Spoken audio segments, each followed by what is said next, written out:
morning, and thanks for tuning in to Ask Dr. Jackie. I have a fabulous group of guests with me this morning. A lot of very experienced art educators in the Byram Hills School District. As I thought about this show, I wanted to share with the community the explosion of art education in our schools. And wasn't I surprised that the New York Times had an incredible article on the place of art in the American culture and internationally, the impact of art, artists, and their work on our culture. So I hope we can answer some questions for our community about what goes on in art education in the Byram Hills School District. Art education has an umbrella that is defined by the New York State standards.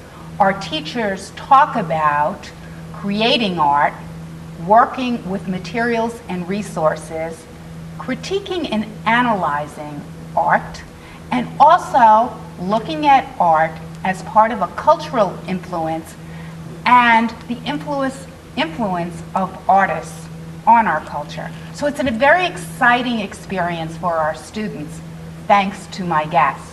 So now I'd like to introduce them. First, I have Joy Varley, who is the Director of Fine Arts.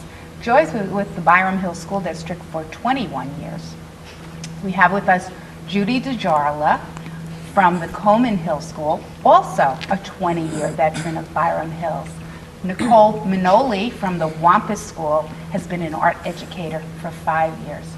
Joanna Bergelsen, who's been here 11 years, and Jane Black, our most seasoned, experienced art teacher and one of our finest teachers in the school district, has been with the Byram Hills School District for 37 years. And Jane Carlin from Byram Hills High School has been with us for 14 years. And John Lopez, also from Byram Hills High School, has been with us 5 years.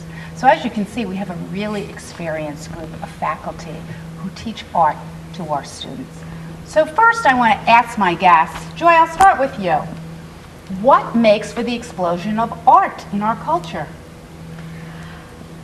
I think in the society we live in, with all its technological advantages, everybody's really aware of the impact of art in our everyday lives.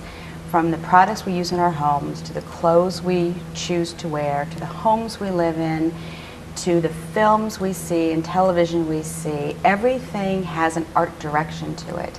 And because we have such access through media to all these products, people are very aware of what's available, different styles, different cultures, and their preferences toward things.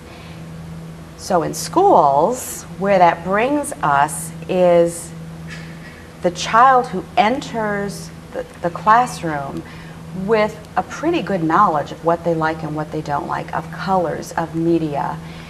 And that gives us an advantage in the schools to really take that interest and that life experience a child brings, and then through the classes help develop that in a more formal and distinctive way.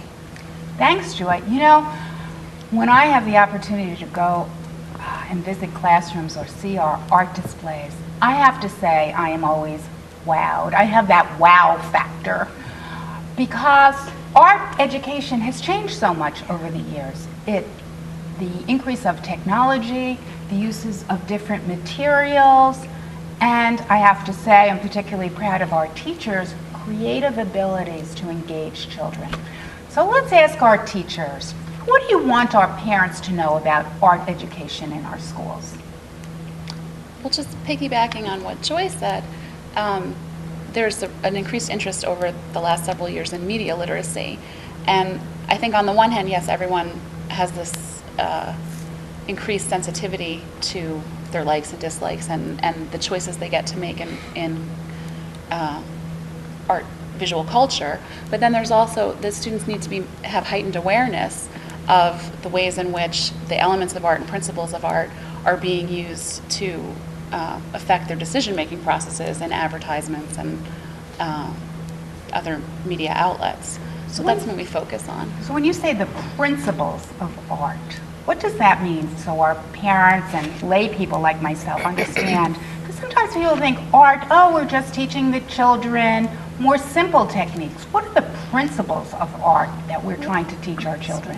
One way that I explain it to my 6th grade students when I introduce it is that in language arts class, they're using the alphabet, they're using words, letters, and math, they're using numbers and symbols. And in art, whether they're formally thinking about it or not, they are using a language of art. And that what we call the elements of art are really the language of art, that they're using color, line, shape, space. The principles of art, as I explained it to them, are what you really do to those elements, how you manipulate them, how you arrange them and control them. And I think to the middle school students that starts to make sense, and they think of them that way.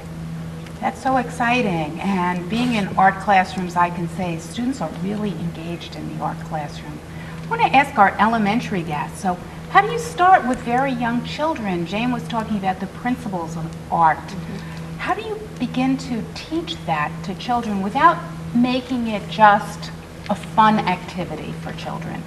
Well, we too also talk about relating the elements of art to learning reading and writing, because it's something that is paramount in the elementary level. They learn how to make letters and numbers and then words and then reading. So we relate the elements too, and we start with, let's say, line, and then we say you need lines to make everything in art as well as to write letters. And then we'd spend some time exploring line with kindergarten and making things that they can make with lines, curved lines, shapes, and things, and not necessarily starting with pictures with the very young one, because sometimes they feel like, oh, my work has to look like somebody else's. So we start out exploring more with design and color and shape, and then from there, once they build confidence, we continue on to maybe more realistic things and spend some time looking at famous artists' work and getting ideas from artists' work about what we want the children should include in their own work. Another tool that I use also is technology. Technology has been so useful. I've created, along with Ms. Capua, several PowerPoint presentations to help introduce lessons on different principles of art. And technology has also been great in the sense that students can research while they're in the art classroom. Go right onto the virtual library, and it's been very helpful. Nicole, you bring up the role of technology in our classrooms. I want to ask John, you do so much with graphic arts. How has technology influenced art in your experience as a teacher? Well, of course, dealing with graphic design, it's kind of revolutionized the whole process of graphic design from start to finish. A lot of companies are moving almost exclusively to digital work, using Photoshop and Illustrator and InDesign and programs like that. But it also influences the way that you deal with the classroom. As they pointed out, with PowerPoint, with Smartboard, with digital cameras that you can use and immediately put right into use for either source material for your projects or as projects in themselves. Thanks, John. Talking about cameras, I have to ask Jane Carlin. Photography seems to have exploded in terms of our offerings at the high school. In my 11 years, we've expanded the art elective program substantially at Byram Hills High School. But photography seems to have really triggered itself for our students. What do you think is the interest our students have in photography? Well, I think from the time they take studio art, we teach them about how to see and about composition and positive and negative space. And a lot of the kids don't feel confident enough to go into the drawing program. They don't think they have the talent or even the desire to go on with drawing, but they really enjoy making art. So they go on to photography, and they're incredibly successful because they have the tools to work with, and they really have a good eye, and they really can understand what makes something a snapshot, what makes it a piece of art. So they love to continue and really work with it. And the darkroom is like magic. You put a piece of paper in a bin of chemicals, and all of a sudden you have an image. So they still get excited. I mean, even the kids in AP still get excited when they print. So you said something very interesting that was one of the articles in the New York Times magazine section. What's the difference between a snapshot and a piece of art? what makes something a piece of art as opposed to my photo album at home? Is that art, or is that just my photo album at home? That's a very subjective question, I think. But when we teach them, especially when the kids want to do portraits, we really teach them what the difference between a snapshot and a portrait is. And a portrait is a study of something. And a snapshot, you might have somebody looking straight at you, smiling. There's no real emotion, there's no real use of positive and negative space, the composition doesn't work. So we try to teach them how to really work, within a frame. How does that composition become successful and not successful? So art education is also has theory and is very disciplined besides the creative elements. And I know when I was a young child, I loved the art classroom. But many, many years ago, the art classroom, at least in my experience, there were right and wrong things you did in the art classroom. And I find I'm always so, again, wowed when I see the nurturing of young talent with children and how all of you support children in their creation of artwork. How do you give feedback on the creative process? I'm always intrigued by that because I think of art in terms of feedback similar to writing. We usually love our own writing, and it's always so hard for our English teachers to critique somebody else's writing. It's such an expression of who we are. And I think of art in the same way. We reveal ourselves through art. We tell about our perspective and how we see the world. So how do you critique children to get them to a more rigorous level of art education without defeating that expression of self? Revision. I think, well, Joanna and I think, are the masters in sending students back and saying, what more can you do to this? How can you work back into this particular assignment? And the biggest nurturing thing we can do is that help them reach that level of success that they didn't know they were capable of. And so a student who brings you something says, I'm finished, and you say, well, but let's talk about this, and then you push them back, and then they come back 10 minutes later and they say, look, this is what I was able to do, because we don't let them stop at the first point where they feel like, okay, they completed the assignment. We want them to take it to a place where they've created a piece of art and that they've been able to express themselves more eloquently, really. We also have more formal ways of helping them. We have rubrics. We have worked on a department rubric, and we break things down into components. And art is not entirely subjective.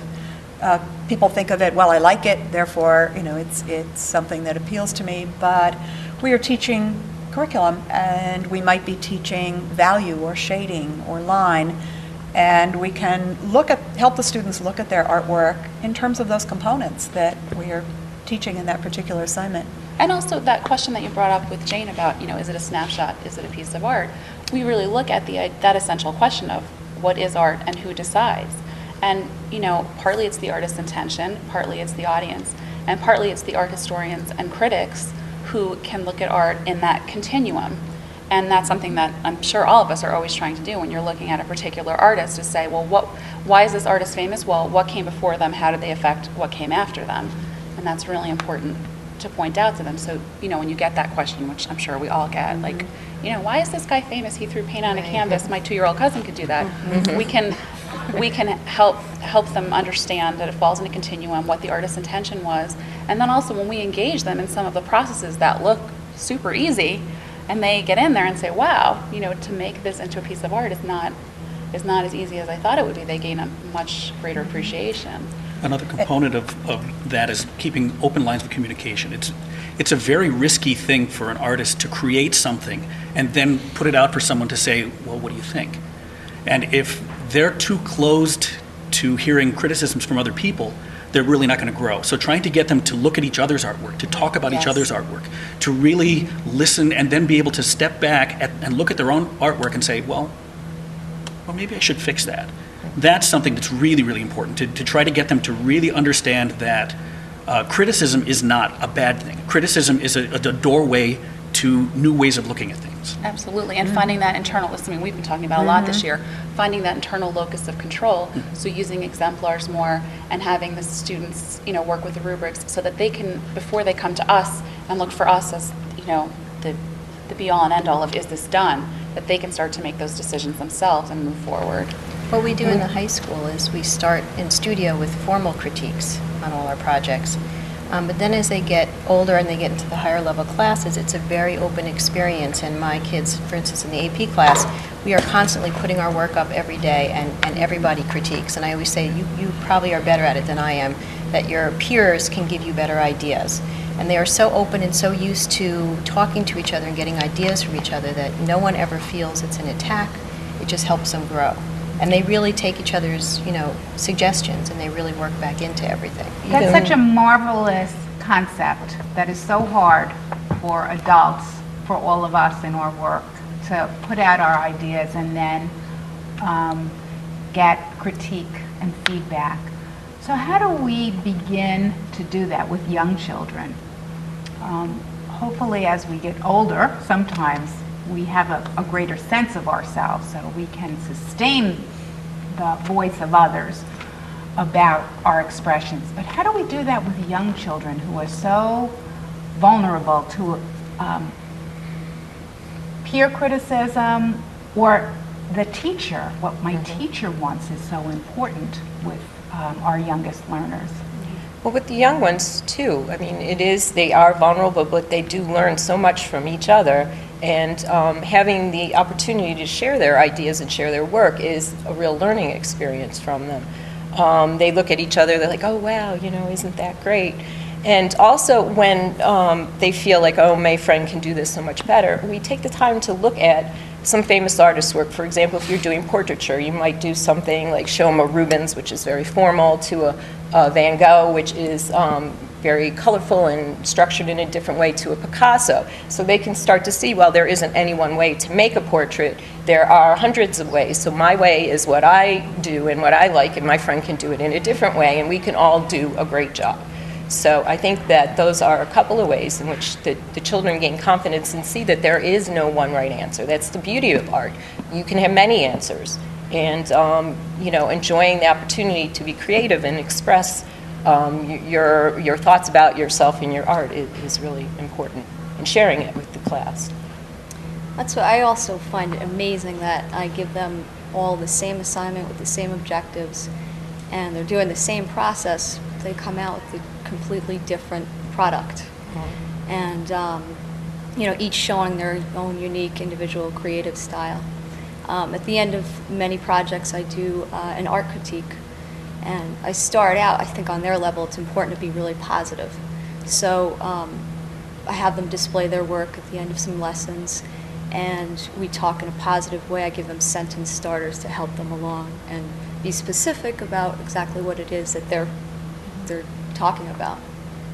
Joy, I wanted to ask you, all our teachers are talking about their curriculum and how we build year to year. And I know that's been a very big goal of ours in the district, to have a K-12 curriculum, a curriculum that respects the grade level before's work, the children understand what came before, and then we build on prior knowledge, which we know as educators is so important to the development of thinking skills, to draw on children's prior knowledge. How do you develop curriculum in the art world with our educators? It's actually done through a lot of conversation and a lot of visitation. One of the strengths of our program for us and for the community, I think, is our K-12 district-wide art show.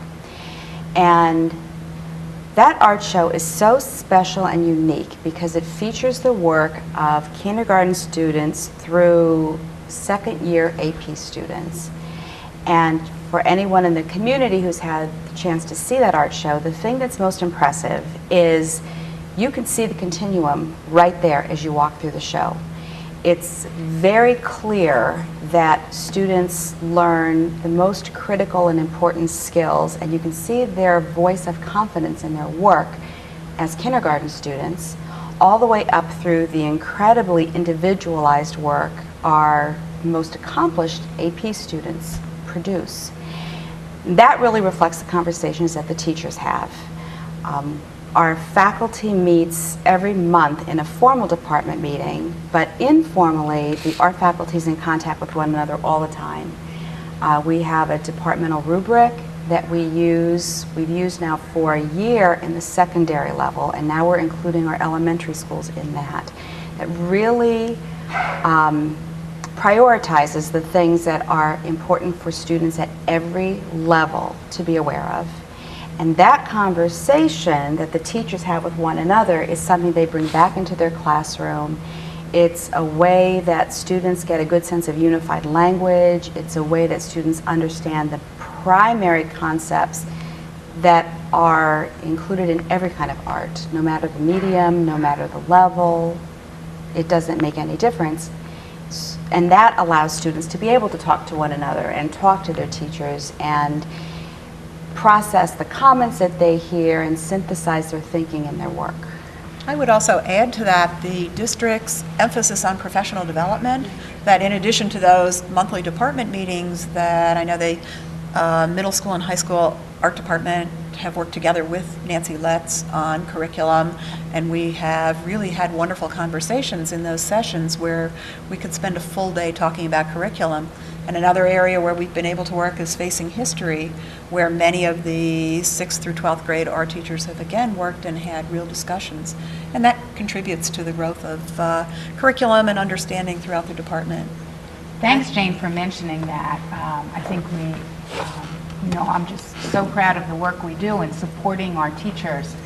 But I'm also so proud that all of the Byram Hills teachers really love to get together and become better. It's a phenomenal day to watch a group of, and I shared with you early on how experienced this particular group of teachers is, but it's so exciting to see people who do high quality work want to make it better. It's an extraordinary self-discovery for our teachers.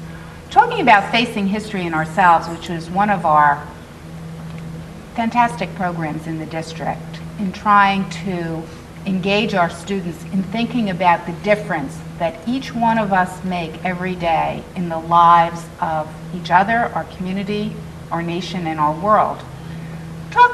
Who would like to jump in and talk a little bit about what's the art educator's role in Facing History in Ourselves? Well, one thing that I know we had talked about in Facing History was media literacy. And we worked with Peter Nelson of Facing History, the 6th through 12th grade art teachers, during a workshop day. And we focused on the kinds of visual images, how information is created and portrayed visually, and what kinds of choices we as responsible citizens can make, and how can we analyze that information and respond to it. So important, because our students and we as adults, we are so influenced by what we see and what we hear in our culture. And certainly with technology, we're bombarded with visual images throughout our daily lives. I want to go back to the middle school, Jane and Joanna. You've done a lot on portfolio work at the middle school. What's been involved in developing that art portfolio with our middle school students? Well, it all started initially, it was one of the superintendent's days, before back to school, I guess 4 years ago, right? 4 or five maybe? And we saw the high school English portfolio that you had presented. We were like, wow, that's a great idea. And we decided that we really wanted to have some kind of sort of cumulative exit experience for the middle school art students to kind of bring everything from their middle school art careers together, because we have that great experience. We both get to teach every single student in the middle school all 3 years. So it's really, I think, powerful for them and for us. And we wanted very much to have students reflect on their experience, to write about art, to use some of the vocabulary that we have been communicating during the middle school years. To make the connection between art production, art history, and their own art processes. So So we devised 3 questions that the students answer in a web page format. We created a template web page. The students select a work of art that they have created during the 8th grade year, and then they write about it. And they write about it from 3 different perspectives. First, just description and learning how to use the vocabulary and describe a work of art. The second question involves analysis and thinking about the strengths and the weaknesses of the work, what was successful, what wasn't, and reflecting on it. And then the third piece is the art history piece and how the work they did and the assignment they chose fits into a continuum of art history. It's an amazing process and an amazing results for our middle school students. You know, I've been hearing from our parents how much students enjoy art, and I've also talked to our high school principal, Dr. Donahue, and Joy, how many more students apply to colleges wanting to major in art education. Jane, I wonder if you could share with us, Jane and John, what does it mean for a student to have to create an art portfolio for a college admissions? Well, right now I have students who are going to go to school for art or want to maybe minor or take art classes. And it depends on the colleges they're applying to, what they put together. But right now we're in the process of making either a digital portfolio of their work or making slides depending on what the college is looking for. And those kids are also in the AP program, so they have really well-developed portfolios that they don't have to really go out and create new things unless the school, like for instance RISD requires certain drawings or Pratt might require certain drawings that they have to supplement their portfolios with. But they submit AP portfolios that are really extraordinary, so that work, we just have to get into a certain format, whether they're going in person for an interview or not. And for those students, the majority of the photo students do not go to school for art, but we also have them create a portfolio to submit with their application so that it shows those admissions counselors that there's something else to them. They might have the same clubs and the same GPA as everyone else, but there's something else, that they can offer. And it really has been very successful. It really has been very successful. I know Dr. Donahue always talks about students distinguishing themselves for college admissions in ways that are authentic. And he always talks about commitment over time. So you really can't create something in your senior year that has not been part of you over time. That's what colleges look for, that over time commitment to something. And certainly the art portfolio and then the admissions portfolio is one way our students can demonstrate their commitment, love, and perception. And I think what I'm always so fascinated about is it's really quite an intellectual process to be a critiquer of art.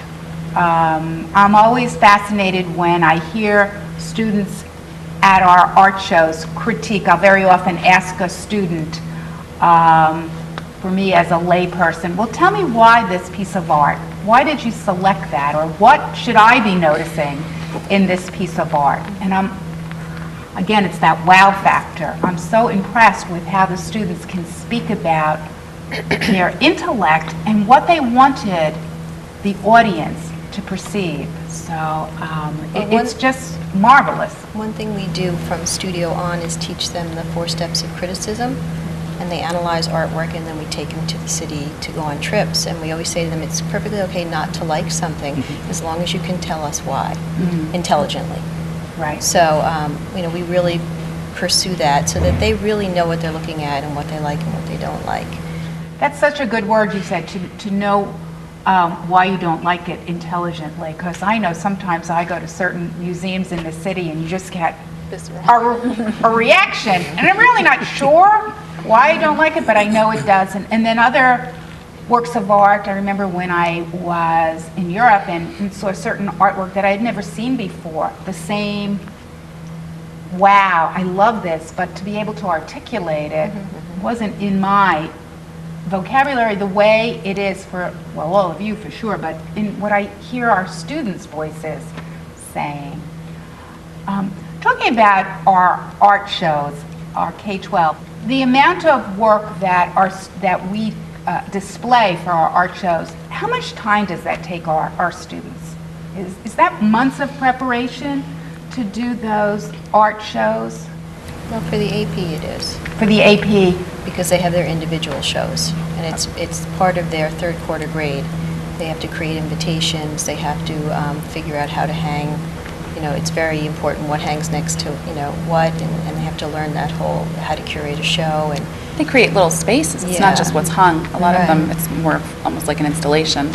it's really an important thing, and to mount all their pieces, and they spend a good month and a half getting ready. so for at the least. AP, which is advanced placement, for advanced placement students, the art show is very much part of their demonstration of their artwork. Yes. How about in other schools? Well, I think in the other buildings, at least from our perspective in our building, it's largely teacher-driven. The teachers are involved, are the ones who map the work and prepare the work and actually hang the work. The students don't do it themselves, but the students are very invested in it. They're, right from the beginning of the year, they talk about having a piece in the art show, and it seems to be meaningful to them to see their work exhibited there. I know it is meaningful because very often we'll get a call, well, there's the art show displays, and then recently we've had in the last 3 or 4 or 5 years, the displays in the district office. And one of the great things is we'll get a call from someone at 4:30 and say, my student's artwork is in the district office. Could I come over this afternoon? And it's just so much fun. I love to see sometimes a grandparent or an aunt or uncle who doesn't live in this area come with a child to show or an older student their work.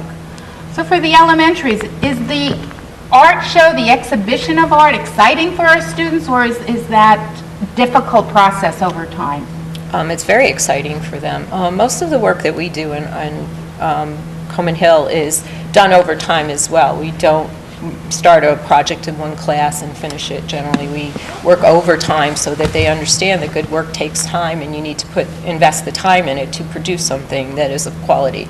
And this year, we are actually going to have art exhibits in our building that is just K2 work, and so everyone should have a piece of work in the show. The district art show doesn't allow us to put 700 pieces of work for our students in, so this will be the opportunity where they'll have, first opportunity the whole school will have a chance to see each other's work, and the parents will have a chance to see the whole school of our grade level in the kind of work they produce. And we're doing the same thing at Wampus. We're having a school-wide art show, 700 pieces, starting next week. But all the work at the end of the year in the May show that is selected by teachers. And it just demonstrates the work that they've done all year long. We've had an incredible explosion of construction in our district, and I know each of you have fantastic space and art classrooms. How has our improved facilities helped art education in our children's experience? What does it mean for our children to have new, beautiful, large, well-lit facilities for art education? Well, I think in the middle school it's been wonderful. We have beautiful rooms with a lot of storage. We have separate storage facilities. We have a separate kiln area for ceramics, which is good for safety. I think the students really have respect for the facilities, and that's wonderful.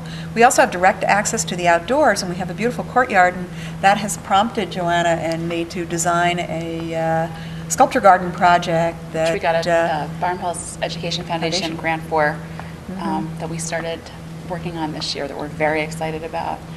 And I mean, that whole courtyard exists basically to give our rooms and the 7th grade wing that we face light. And so for some of the kids, because it's not an access way for them to get through, they keep saying, why is there outdoors there? I say, because there's light, it's so wonderful.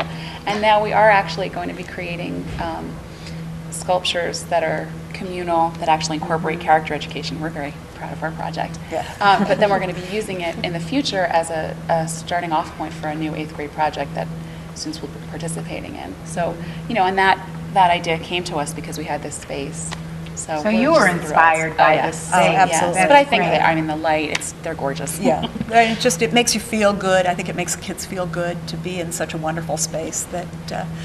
Another wonderful thing about our space is that we were able to create a mini tech lab, so we were able to get Oh. our computers out of the middle of the art room because Which made the technicians very They're happy happy, because we right. had very dusty You know, computers in the past. a certain number of art materials are naturally dusty and dirty. We use clay, we use plaster, and now we have a facility by pooling the computers where the computers are clean and we can approach the technology aspects and we can do PowerPoint presentations there. Have So them it's use the been great. computers. It's great. Piggybacking on that, in the high school, we were able to kind of isolate a little bit more the content areas. So we have a room which is almost exclusively for three-dimensional media. We have a room which is almost exclusively for drawing and painting, one which is just for video, one which is for the graphic design for the computers. Even though they're all multi-use rooms, and they may all be used for studio classes or cross some of the other curriculums, it allows us to keep the materials more centrally located, and also the mess from some of the materials a little more centrally located. Right. And that management of materials in art is so critical to what you're able to do with students. I know sometimes storage, some of us who are not art educators don't realize how important storage is for your efficiency with students and your ability to use the time you have with our students so effectively. What I'd like to add to that is with the improved facility, which is both more space and better space, it's really changed our curriculum conversation because we are no longer limited by what we can fit in a room or how many teachers share a facility or how dirty the room is going to be from ceramics. Can we really have a photography class the next period without having time to clean?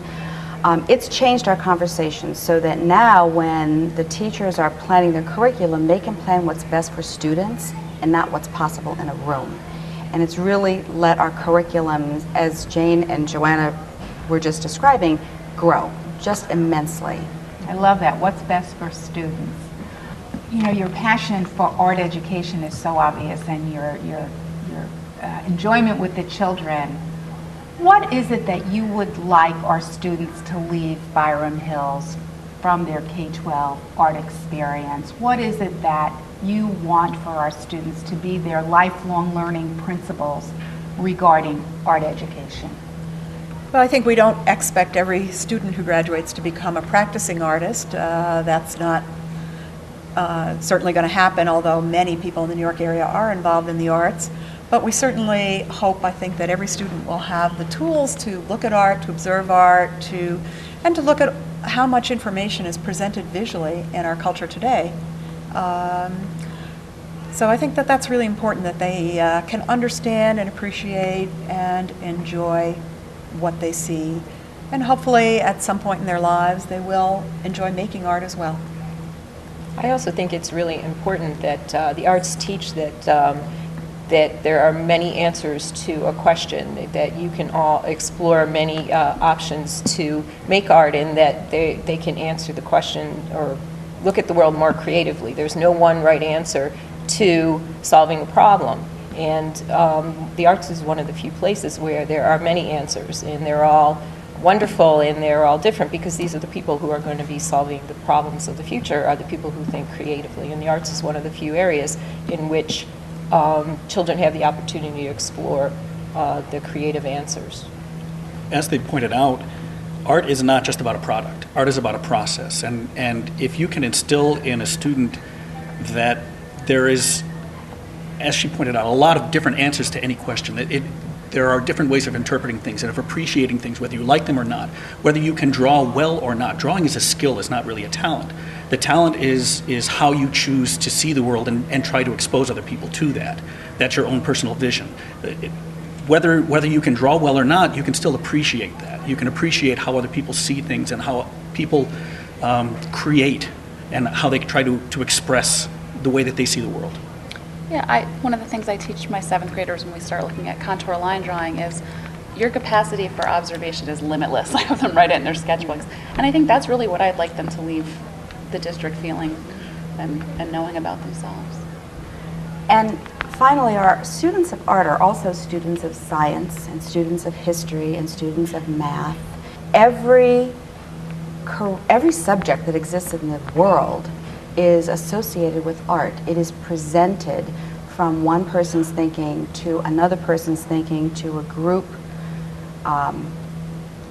communication, and everything that we see and hear is influenced by art. So whether or not the student becomes an artist in the classical definition of the word is not as important as taking the understandings and the perspectives they learn from the study of art and applying it to wherever their strengths are as they move into adulthood and into their own professional careers.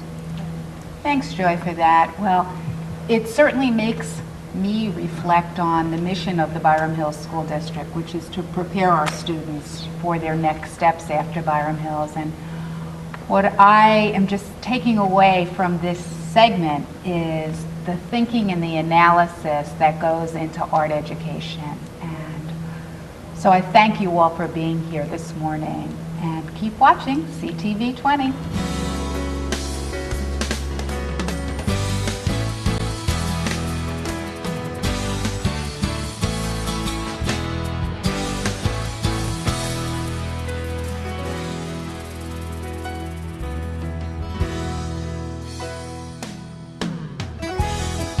Join the CTV 20 crew. If you would like to volunteer, please email us at ctv20@byramhills.org or call us at 273-9200 extension 385. You're watching CTV 20.